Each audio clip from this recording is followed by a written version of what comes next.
What's up, ladies and gentlemen? It's Brennan. I'm BManX45, and today we're coming at you with another video. We have a review for the first half of Bad Batch Season 3. So we've been watching Season 3 of Bad Batch, enjoying it. It's pretty good. I really enjoy some of the characters in it and some of the arcs in it. I was really excited when Episode 9 came out. We will be covering Episode 9 in this batch because we have seen it, and even though I think it's about 16 episodes usually do a season, so that means we'll only have 7 more to review when the whole thing's done and over. But we're going to get into it and tell you what we liked, what we didn't like, and how we hope this is going to kind of culminate in the future, but we'll see what happens. And hey, if you enjoy this type of content, be sure to smash that like button, comment down below, we love to hear your thoughts, and subscribe to the channel for notifications so you don't miss a single minute of the fun. So into the Bad Batch, of course, we had the end of Season 2 with Tech dying, something I'm hoping, I don't know how I feel about that. Do I want it to be retconned? Do I want him to be, have survived? Do I want him not to? Well, we watched the first couple episodes, and it kind of really felt like one of those starts to like a Stargate season or a House season where you kind of got the trapped, you got Omega trapped, and she's just going through the daily grind, the monotonous, again and again, doing the same things over and over and over again, and that's kind of been done to death. it's kind of as like I've seen this in like 13,000 shows. The second episode I found was really boring. I barely even paid attention to it with Wrecker and Hunter. I just felt like it wasn't worth the airtime. They weren't really doing anything good. Like, they didn't really even add anything into her escape at all, and so I really felt like the whole point of them being there wasn't that great. The first episode I did enjoy, but again, the monotonousness of that kind of, they're doing the same things over and over again. The third episode is when I got into it a lot more with her and Nala Se, the Emperor coming, the program that they're working on, and the suspense of not being able to delete the blood sample was super important. Having that go through, and obviously the thing that Nala Se is trying to hide is going to become exposed, as well as Omega trying to escape. I definitely like her with the longer hair. I think that's a really good choice. I think there's something about female characters having longer hair in shows, so it's surprising that they did that, because they always give them the same crop cut and stuff like that. So having her grow her hair out is kind of cool, and doesn't go against the kind of thing that we usually see in these things. But I didn't like the escape episode. It didn't feel like she was too powerful, or she was doing this all by herself. It felt like a lot of the time she was getting lucky. We had Crosshair there to help her. It was nice having Crosshair after he redeemed himself, although he didn't redeem himself unknowingly he redeemed himself, which is even better, because at that point, everyone still thinks, he's such a scumbag, but as the audience, more than the characters know, so that he's not a bad guy. So that's something that was really cool, and having him escape with her was really good. I like how she picked up a doggy, because everyone's got to have a pet nowadays. Star Wars beast pet. So that was funny. And then their escape episode kind of transitioning into episode 4 with them being on the planet and kind of trying to do things her way, and her using her kind of scummy skills to cheat or win at cards and stuff like that, not working out, and then having to be at the end is okay, we'll do things your way, and Crosshair just I'm just gonna take all these bastards out. So it's interesting like that. So I did enjoy that. And then episode 5 was really good, with the kind of the team being back together and having to try and trust each other again. I really did enjoy that, especially in the place where Crosshair kind of came to the realization that the Empire didn't value him. So that was really good. And then we went on to episode 6 and episode 6 and 7, which was the two episodes there that had to do with the clones being conditioned. You had the assassin clones, and they were captured, and that was a really good 2-episode arc. was really good. It had a lot of things in it. The mysterious assassin, the wolf pack, was really great to see. And how at the end of it, he let them go. And it was just really interesting arc. We got to see Rex, which is always great. And I feel like that assassin clone is important. And this is why they focus a lot on the assassin clone. We haven't seen them without their mask off. But the assassin clone in that 2-episode arc, the one that killed the other assassin clone and tried to get Omega, seemed to be very important. You thought that like if it wasn't important, you'd think that it could just die at the end and just go off, but it didn't. It survived, and there was moments, and I felt like and you can tell me if you think I'm wrong. But I was always wondering if they're going to bring Tech back in a way, and I'm wondering if they found Tech and they conditioned him. They conditioned him into one of the assassins, and he's the assassin they sent. Maybe they didn't realize that it was him. I don't know. That's probably too much to realize. But I was just wondering if that could possibly be Tech as the assassin, because it just felt like it was a character that should have just died, and it didn't. And I was kind of like, it kind of bugs me. But at the same time, at this point, I don't necessarily think I want Tech back. I feel like Disney undeads people so much that I feel like it just makes his sacrifice less than. I know we didn't see his body die. We just saw him fall into the wreckage. And that's always like a interesting thing, But either way, if done right, I wouldn't mind them bringing him back. It's all about execution. And if it serves some really good narrative purpose, then whatever, do what you want, bring it back. It's fine.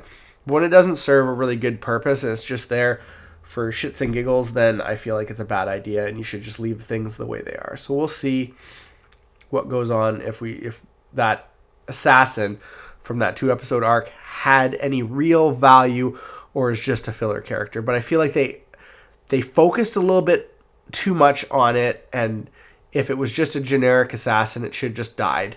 It shouldn't have survived. So we'll see if that had any deeper meaning. One thing we found out in this is that the female that is with the doctor at Mount Tantus is apparently a clone. I don't really know if they were expanded on that at all. I want to understand how she's a clone. If Omega was the only female clone, how is that another female clone? So, and she seemed like she could be a potential character that could switch sides, that she doesn't like what's going on. She's just following along because she feels like she has to, but she didn't want to hurt Crosshair and she didn't want to hurt Omega. And so, we'll see about that. And then after that, we have episode 8, which will be the halfway point where they meet up with Fennec Shand and help her out and basically scratch my back, I'll scratch your back. That episode there, we had a cool new alien that I'd never seen before jumping around and trying to kill them, and they were hunting him for his bounty. So that was neat. That was kind of a fun little episode. You also have Omega trying to help Crosshair through his kind of mental malfunction, his trauma and stuff like that, so that he can shoot better. And you see kind of where she brings in things like the Jedi meditation she learned from the Wookiee in the other seasons, which could potentially actually really, help Crosshair, which is something that's really cool. And I think there's a good dynamic between the two of them being kind of sharpshooters there. So that's something I really do like, is the dynamic between Crosshair and Omega. She was always really close with them, but now she seems closer to the one who was furthest away from them. So that is, I think, a really good dynamic, and I really do enjoy that. And then we get, of course, to episode 9, the return of Asajj Ventress. Of course, I haven't read the Dark Disciple book. I'm interested in it. I definitely want to read it, but I haven't read the book, so I do not know her storyline with Quinlan Voss. Honestly, like, I hear Quinlan Voss all the time, and I know nothing about Quinlan Voss. Like, I don't even remember seeing him in the Clone Wars because I haven't watched the Clone Wars in so long. Like, I'm going to go back and watch it with my wife and probably my kids, but, like, I don't even remember Quinlan Voss. So I'm just like, but he always comes up again and again, and I'm like, oh, I should know more about this character because I love Star Wars. We'll get to that later. So if you're a Quinlan Voss fans, I don't know, no hatred here. I just don't know much about him. So, you know, apparently she sacrifices her life in the book Dark Disciple to save Quinlan, who she's fallen in love with. We all know that she's kind of redeemed herself from the dark side when she helped Obi-Wan fight Maul and Savage, kind of showing that she was always probably meant to be a Jedi, or at least someone who worked for the betterment of the Force, and she kind of goes off to be a bounty hunter. Now she's come back. She's got hair. The hair is interesting. You can see it right here. She's got the hair. I don't know how I feel about the hair.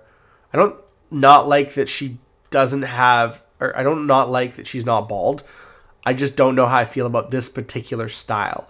Like, actually something that I said, and I said on a Facebook post to someone, I'm not sure how I feel about the hair. And I'm like, when she falls in the water and they're fighting the big monster and stuff like that in the water in the episode, we won't get too much into specifics. Her hair kind of flips back out and kind of like down on the sides, and it's kind of like flipped up top, going backwards because of the water and how the animation works. And I was like, that is a really nice hairstyle. That looks really great on her. So not that Dave Filoni's going to listen, but, you know, hey, Dave, like, that looked really good. I'm sorry. That aesthetically, super good. This kind of meh. Just saying. But, I mean, you've already animated this, so it's too late. But if she gets brought back or gets into live action, that other hairstyle, because I think this is just, it just doesn't suit her that well. Personal opinion only. Like I said, don't take offense if you really like this.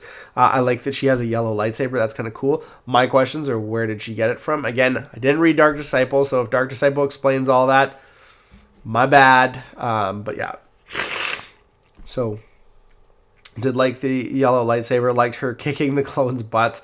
Just like totally taking it easy on her. She's an incredible character. I'm super excited that she's back. I honestly hope we get a live action Asajj. I don't care. I know the Star Wars shows are bad. I know that there's not a lot of chance there would be better other than Andor, maybe Skeleton Crew. Maybe they'll learn from the mistakes and do better. But, you know, at this point, Disney is Disney. But I'm enjoying this show. I think it can go a lot of places.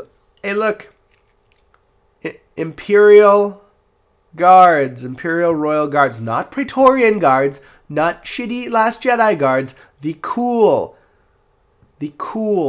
Imperial Royal Guards, the ones that made it to Star Wars Legions, because Star Wars Legion is a classy game with classy characters, which excludes the sequel trilogy. Anyways, not Praetorian Guards. They suck. They don't do their job very well. Neither did the Royal Guards, but they weren't actually in the throne room when Vader killed the Emperor, so that doesn't count.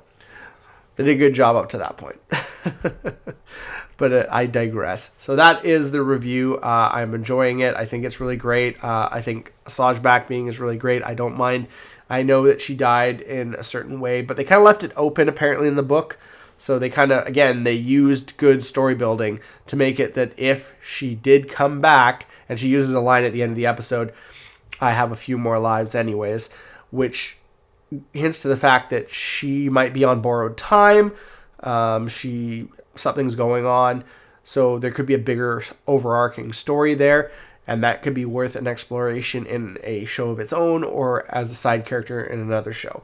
So there's lots of options, but Asajj is a really great part of the Clone Wars, part of the original Clone Wars, part of the Dave Filoni Clone Wars and George Lucas Clone Wars, part of a lot of it, and I think bringing her into this was a great move, and it just adds to the overarching story that he has continued to build with the Bad Batch series.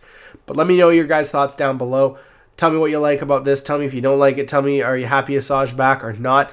And where do you see this going in the future? But I am happy with the first half of the Bad Batch Season 3, the final season on Disney+. looks like that's all the time we have for this video. Thank you very much for tuning in, and we hope to see you in the next video. And as always, have a wonderful day. And that's all for now, folks.